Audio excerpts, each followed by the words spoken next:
So here we are looking at a squat to stand warm-up movement. This is one of my favourite movements to warm up, especially if someone is performing some sort of squat movement in the main section of the workout. So first thing I want to be clear about here, this is not trying to get you to touch your toes in the traditional sense.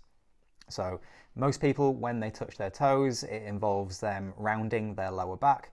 Now, I'm not saying that rounding your lower back is a bad thing in this situation, because ultimately we all round our lower back if we squat down to like tie our shoelaces or something like that.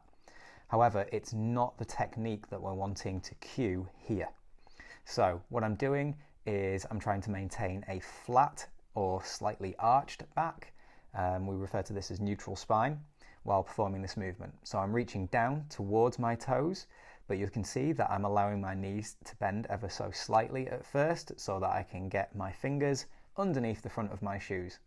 And then I'm going to allow my hips to drop down and sit in between my feet. And that's the squat portion of this movement. And then I'm going to reverse that movement by allowing my hips to rise up and back. And then once I am unable to allow my hips to come up any higher without rounding my back, I'm then going to let go of my toes and stand tall again. So what we're going for here is avoiding rounding the lower back while performing this movement. You should still feel something of a stretch in the hamstrings as you're performing this movement, but it's definitely here to prepare us for a squat-based movement.